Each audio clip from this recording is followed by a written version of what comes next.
So the children of Israel was in Egypt as slaves, oppressed, exploited for 210 years. They knew nothing better than to work hard to survive for generations. Theology of Work project team wrote this beautiful introduction to this second book of the Holy Bible, Exodus, and let me read the introduction that they wrote. Israel's mistreatment by Egyptians provides the background and the impetus for their redemption. Pharaoh did not allow them to follow Moses into the wilderness to worship the Lord, and thus denied measure of their religious freedom. But their oppression as workers in the Egyptian economic system is what really gets our attention. God hears the cry of his people and does something about it. But we must remember that the people of Israel do not groan because of work in general, but because of the harshness of their work. In response, God does not deliver them into a life of total rest, but a release from oppressive work. End of quote. Some might wonder why they tolerated so long. 210 years, that's a long time. But to live in this horrific land of injustice for the foreigners, something happens. People who live in this constant state of oppression, something happens to them. Even the resilient people can lose their hope and gradually normalize their contextual, social, political, and economic reality. Right? That happens. But the story says God heard the overwhelming prayers of the people for deliverance. God relented. And through many twists and turns, God brings Moses to deliver. Right? You know that story. Moses comes to deliver them. But even for Moses, even the one sent by God, trying to negotiate deliverance, liberation from Pharaoh was not a cakewalk, right? It was quite a work. And so, through their story and stories of others, we can say, freedom comes with a price. Right?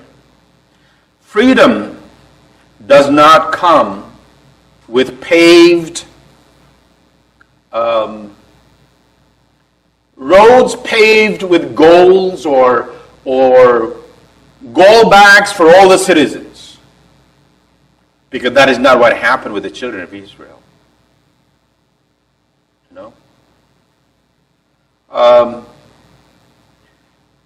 They were not liberated to rest and enjoy the sunshine as if they're in a resort. But right from get-go, It was a journey of commitment.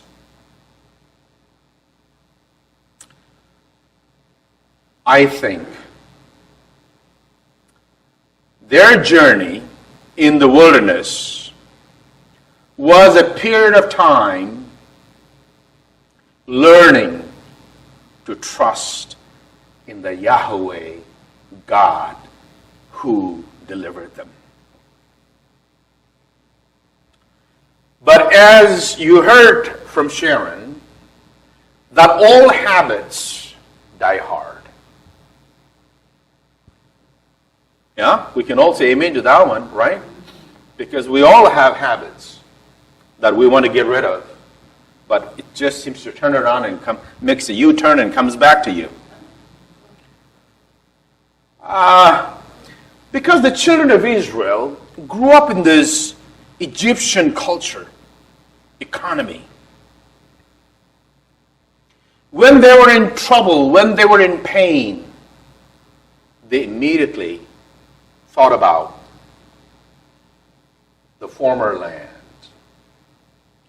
Nostalgia could be great, but nostalgia could also handicap them and you and I from looking to the future, right?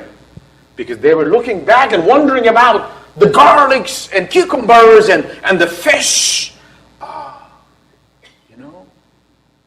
What are we doing here, kind of, tantrum. They threw tantrum against Moses, right? Yes, indeed. When I first came to this country, I left home in 81 and finally arrived in 82. And I was initially invited to go to school in San Diego.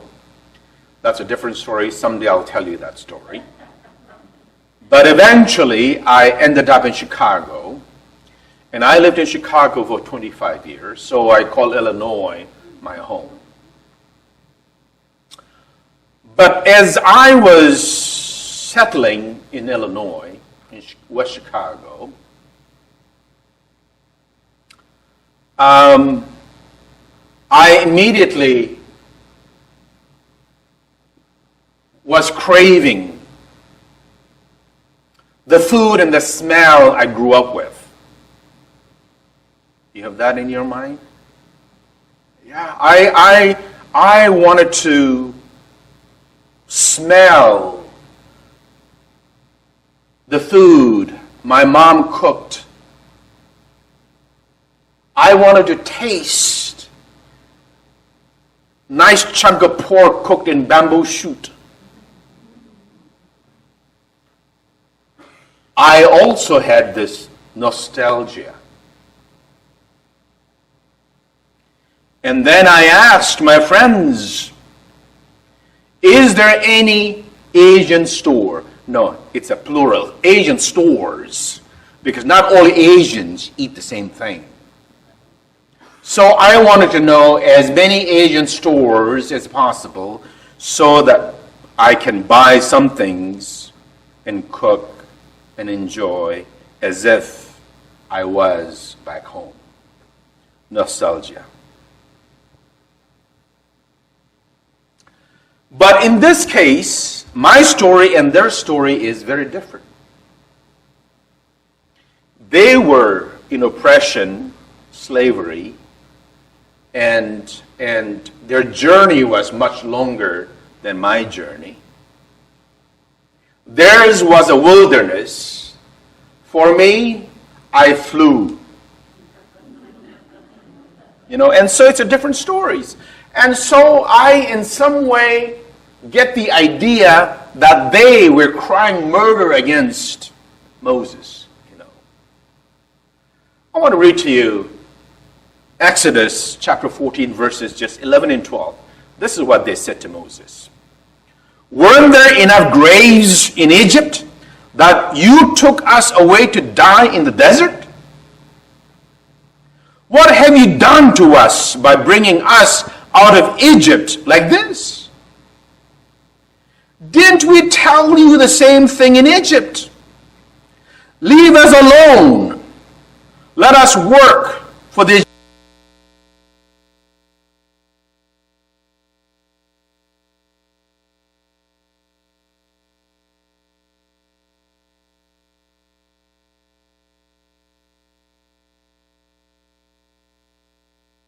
took that and continued to provide leadership. There is another one. There are so many of them, but let me read another one. From Numbers chapter 14, verse 2 to 4. All the Israelites criticized Moses and Aaron. The entire community said to them, if only we had died in the land of Egypt, or only we had died in this desert. Why is the Lord bringing us out of this land to fall by the sword? Our wives and our children will be taken by force. Wouldn't it be better for us to return to Egypt? So they said to each other, let's pick a leader. Let's go back to Egypt. A very reluctant stewards in the very complex world. A new conscientization had to take place in the hearts and minds of people.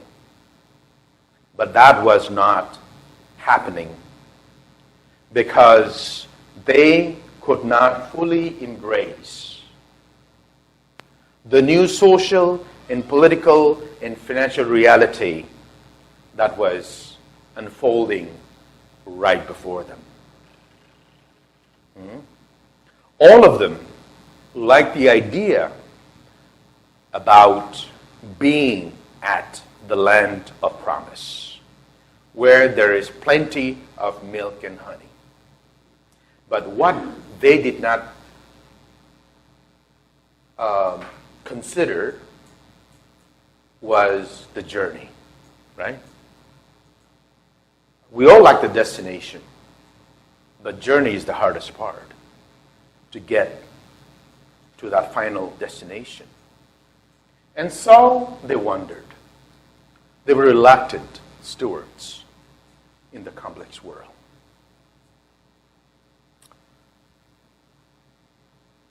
Change is never easy. We all have gone through all kinds of changes in our lives. Some are good, some are bad. And some of us learned good out of the bad experiences and became wiser. Right? Even I became wiser because the United States was giving me so much opportunity to achieve things that I had not imagined. Although I only had $300 when I first came, what would I do with $300? You know. But God was unfolding this new reality in front of me, and I had to change. I had to change. I am not here in the U.S. to have fun, even though fun will be a part if I do the right thing, right? Yeah. And so I started working. In the summer months, I worked 60 hours so that I will have enough money to go to school. I started with $300 and I earned 2 master's degrees.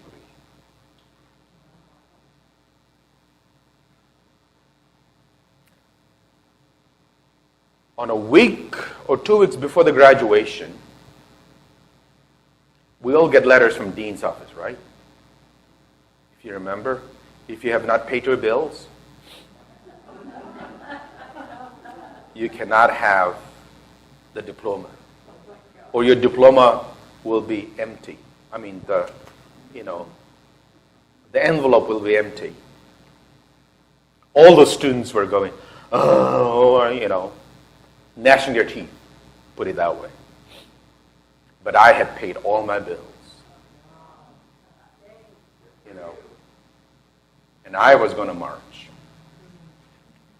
So the new reality was slowly sinking in, and I was beginning to accept this new reality that God was offering to me. We have to change. Right? Whether to work things out or continue to be a disgruntled person, angry and upset about everything. Children of Israel in the wilderness, they weren't good. They were a bunch of bad company. If you read Exodus, Numbers, you will find how awful they were to Moses, Aaron, Joshua, even God. They were very upset.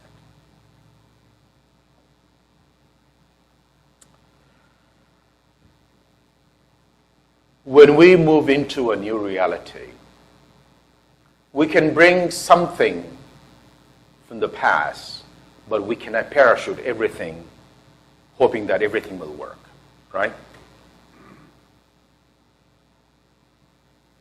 I had to learn to eat spaghettis. I had to learn to eat hamburgers. Hot dogs. Think about it. Who would eat hot dogs? But I had to eat hot dogs. And felt like I was eating macaroni and cheese all the time.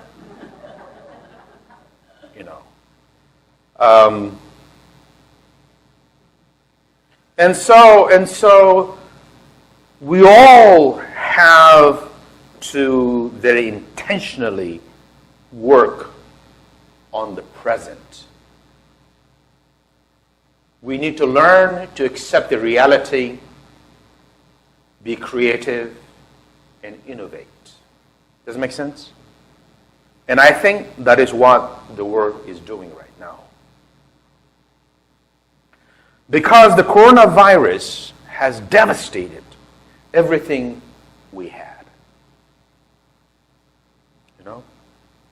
Washington Post article says economists project that more than 100,000 small businesses have shut permanently.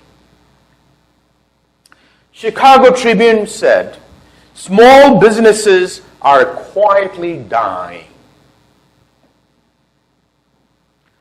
Bloomberg reports 4,400 businesses have closed in Chicago itself. August 26, not long ago, Christian Post reported 1 in 5 churches facing permanent closure within 18 months. Evangelical Association reported that they interviewed 1,000 churches, and they found 34% of them experienced decline in giving by 10 to 20%. 22% said their giving declined from 30 to 50%. 9% said their giving has declined to 75%. United Methodist Church reported April this year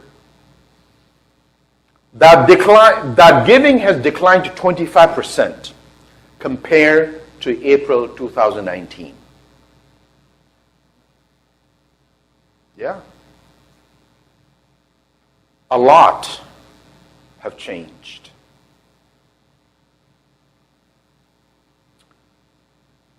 Nancy took temperature for you to come in. When was the last time you remember you had temperature checked to come to worship? Yeah? Never. You and I have to, well, I haven't signed their waivers yet. I am just assuming I am just one of it. But when was the last time you had to sign a waiver saying that if I got sick, I will not sue this church? Imagine that. Yeah. And then we sanitize right in front of the door, but then we cannot shake anybody's hands because we're all clean, right? Think about that. And you'll look like kidnappers because you have half mask. You know? We can only see you half. Imagine when was such things required of you to come to worship. In the past, you have not seen each other. You hug, you kiss, you shake their hands, and then you sit together and you chat and have a wonderful time of worship. Today, you can't do that. You're instructed to sit 6 feet apart. See? Things have changed. And none of us really know what the future will be like. What this pandemic will eventually challenge us to do. Either to innovate or regress. Right? Because I think that is what children of Israel were doing. We're not going there. You know?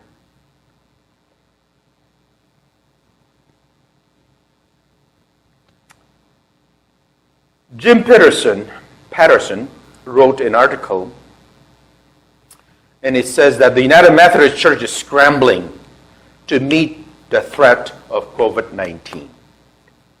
And some church leaders say changes prompted by the crisis may be worth holding onto after this passes. And there's a quote. The other day, I said to one of my colleagues, that is such a pre-coronavirus perspective, said Bishop Sally Dyke, resident bishop of Chicago area.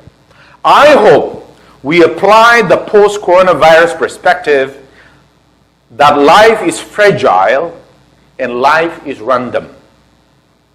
We are not in control, she said. We have wanted to control the church. We have wanted to control God. We have wanted to control each other.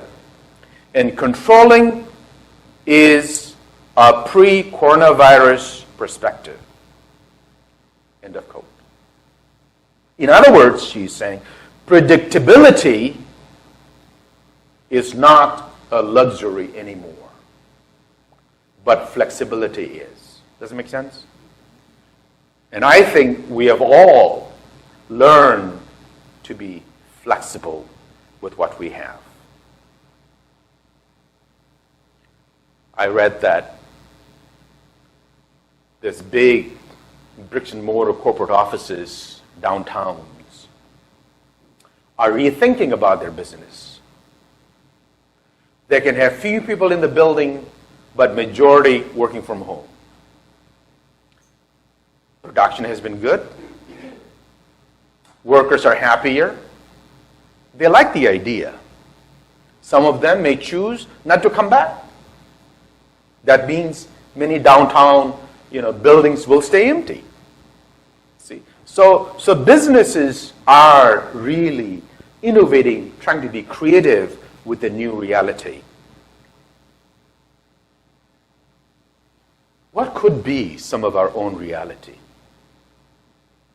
What could we also rethink? Because we cannot say we want to relive the past, we cannot say we're going to recreate our past after the coronavirus. You know, that might just not happen for us.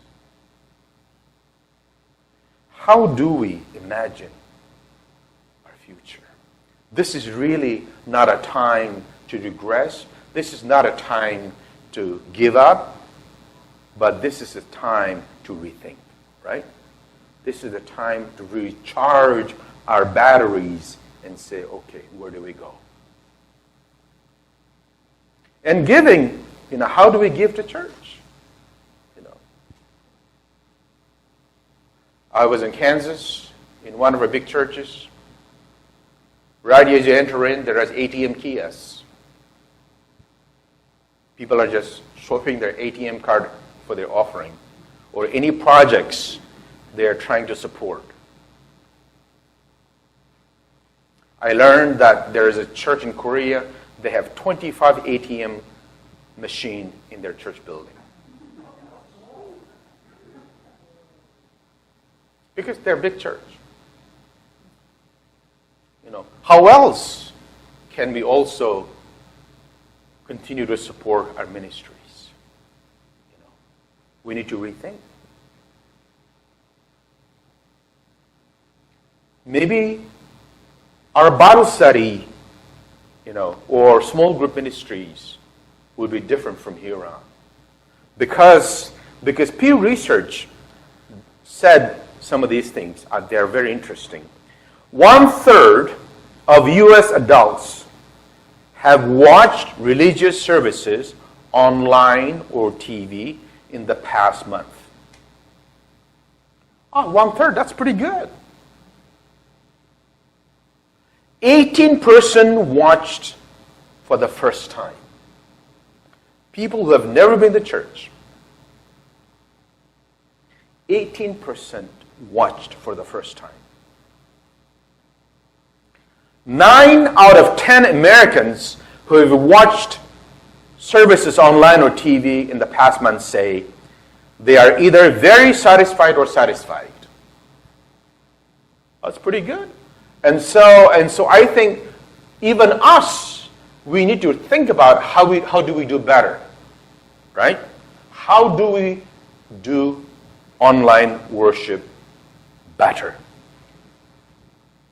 54% said they're satisfied. 37% said somewhat satisfied. Only 8% said not satisfied.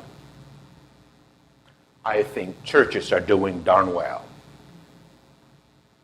And I think all of us can do better. The other thing is, we cannot just surrender. Oh, we are all congregation, we are all people come here. But think, what kind of legacy do you want to leave behind?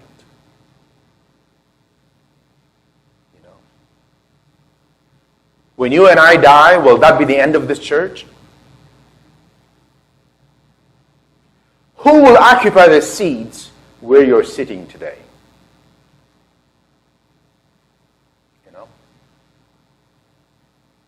Who will do the sound that Herman is doing up there when he's gone? We need to think about how will this church not survive, thrive. So mission and vision really brings a church alive. It's not money. It's never about money. It's always about the mission. Read the book of Acts when you have time. It's the mission that drove the church, not the other way around. And when you're excited about the mission of the church, you will give, right? People get excited and they will say, I want to support this project, and therefore I will give. What will be our mission? So, I'm just posing a lot of questions, thought-provoking ideas on this first sermon And I'm praying that 3 other pastors will help us understand the deeper meanings about our ministry to the future. Amen? Amen. Amen. Woo-hoo. That was great.